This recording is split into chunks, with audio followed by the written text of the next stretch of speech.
All right, Ushi, this is it's actually one of my favorite topics. Influencers sometimes they come in a second, sometimes they come in a lifetime, and sometimes they're positive, and actually sometimes they make you do stuff like we talked about when someone said you can't do it, and you did it. That's an influencer too.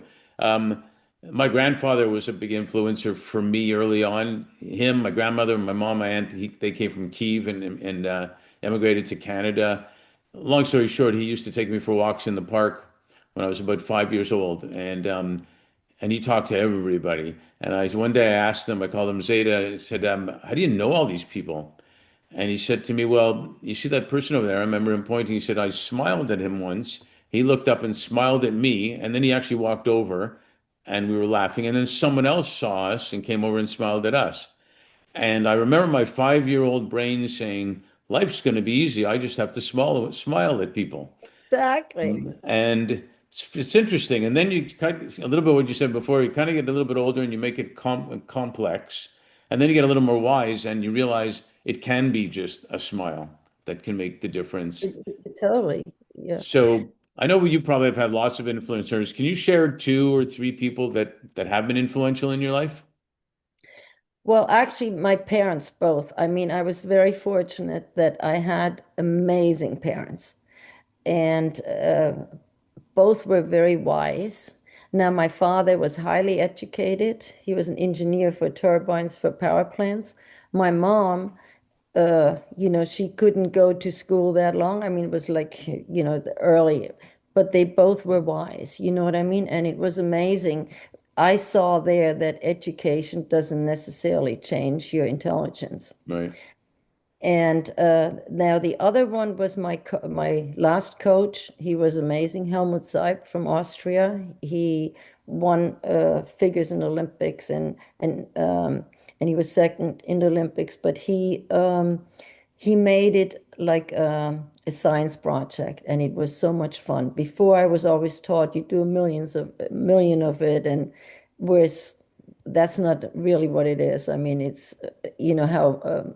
Much correct practices do you do, not just how many practices. Exactly. And then the other influence was my very first serious student was blind from birth. So I right there, and I got him all the way to do all the double jumps, and he had never seen. And so the thing with him, I realized that the stuff that I really learned, the way we did it and explained it, it really doesn't work because you have three levels to do it, and he cut it down into eight. And I realized right there that about 75% we fill in by things we saw. And so I really had to get very sensitive myself, because how can you teach somebody if he's so much more sensitive than you? And it was interesting. We went to Lake Placid one time. He was invited to do an exhibition. And so we are driving, and I said, Stash, now for 5 minutes, I'm going to close my eyes. So I want to feel just, he says, don't bother. I said, what do you mean, don't bother? He says, because I don't see. These things don't exist. My eyes don't exist. So even you don't see anything, you see. You're That right. was really interesting.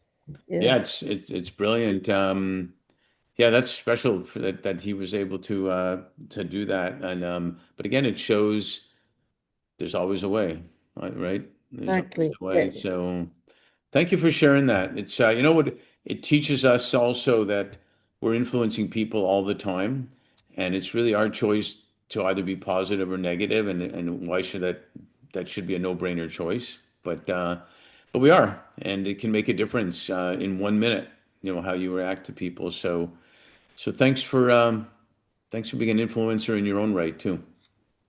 Thank you so much.